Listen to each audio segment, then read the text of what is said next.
this is my first speech in the House, I'd like to take a moment to thank the people of Essex for putting their trust in me and giving me the opportunity to serve them in the next 4 years.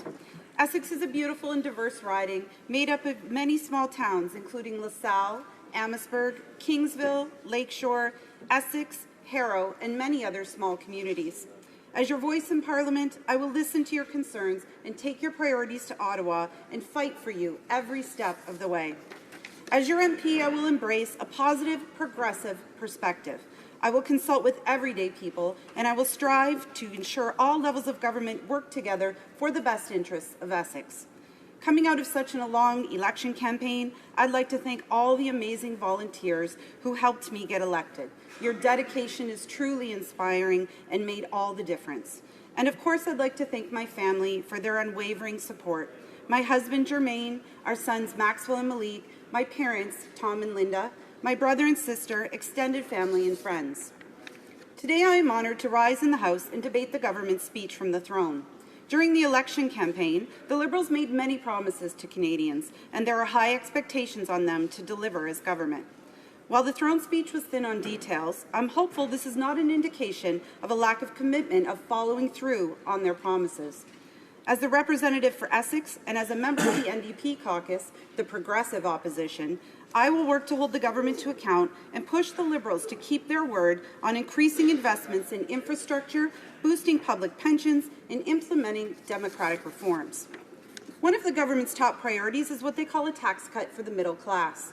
But in reality, nearly 70% of Canadians, including middle-income earners, won't receive any benefit. The NDP proposed to modify the tax cut so that 90% of Canadians will benefit, helping to reduce income inequality and making our tax system a little bit fairer. Unfortunately, the Liberals haven't accepted our proposal. I hope to see the government make job creation a real priority. Too often, workers are forced to turn to part-time, precarious work as good full-time jobs disappear at an alarming rate. My riding of Essex has one of the highest unemployment rates in Canada, and the working class here really suffered under the Conservative government. Communities depend on jobs in sectors like manufacturing, agriculture, IT, and logistics. My region also includes many small businesses who contribute so much to our communities. I've met with many people in the riding who have terrific ideas on how we can move our region forward and support quality local job creation. I'm excited for what we can accomplish together. I was pleased to see the throne speech reiterate a commitment to investing in infrastructure. Although few details were provided, I'm hopeful we'll soon see a plan for getting this money out the door. My riding of Essex will benefit in many ways from great investments in infrastructure. More rail and better roads will help people with goods move with more ease.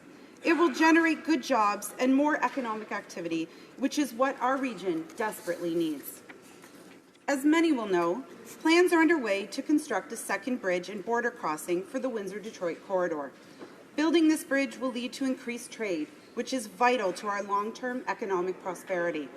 I applaud my colleague, the Honourable Member for Windsor West, who has advocated for this new crossing for years and has worked hard to advance the file. I look forward to working with him and this government on this and many other issues. In the throne speech, the government committed to providing a more secure retirement for Canadians by working with the provinces and territories to enhance the Canada Pension Plan.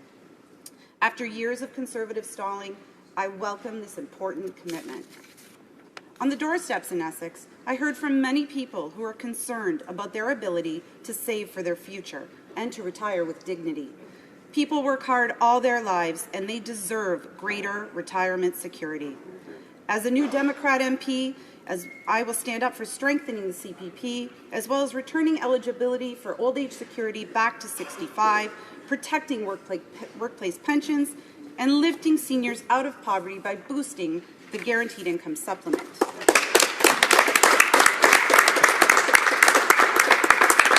I must also point out some of the topics that the speech from the throne failed to address. As the NDP critic for international trade, I would like to see the government provide much greater details on their plan to consult Canadians on the Trans-Pacific Partnership. The Conservatives negotiated this deal behind closed doors in the dying days of their government. We all know this deal could result in the loss of tens of thousands of Canadian jobs. Nowhere would the effects of this be more deeply felt than in my own riding of Essex, where so many are employed by auto and agricultural sectors. As an auto worker, I saw firsthand how job losses have impacted families and entire communities.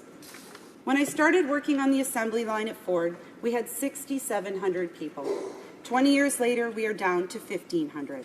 These losses have been devastating. In 2008, I found myself laid off. I know what that feels like. I know how it impacts your family, the decisions that you make about your lives and your future. Many of my friends and coworkers made difficult choices, such as moving away from their families for work and returning to school, as I did. Facing economic uncertainty and starting over is unfortunately something that many Canadians experience today. I understand their frustrations and challenges on a deeply personal level and commit to working-class people in my riding of Essex and in Canada that I will be our voice in Parliament.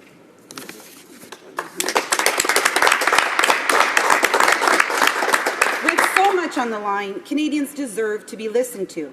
On the campaign trail, the Liberals promised public consultations, but their speech from the throne was silent on this and on compensation for farmers and auto workers that will be hurt by this deal. I look forward to working with the Honourable Member for University Rosedale on the TPP and many other trade-related issues. Although we will not always agree, I'm optimistic that we can have a positive collaborative relationship. I also look forward to working with the Honourable Member for La Salle et Verdun in his capacity as Parliamentary Secretary to the Minister of International Trade, as well as the Honourable Member for Battleford's Lloydminster, the Conservative critic for international trade.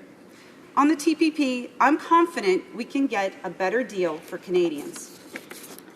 Mr. Speaker, turning my attention to another issue now, the speech from the throne talks about working with the provinces and territories to develop a new health accord. However, I did not see a commitment to cancelling the Conservatives' planned cuts on health care. Reversing these cuts will allow us to invest in improving seniors' care, making prescription drug coverage more affordable, and helping more Canadians find a family doctor. The speech also failed to outline plans to fight poverty and reduce inequality in Canada.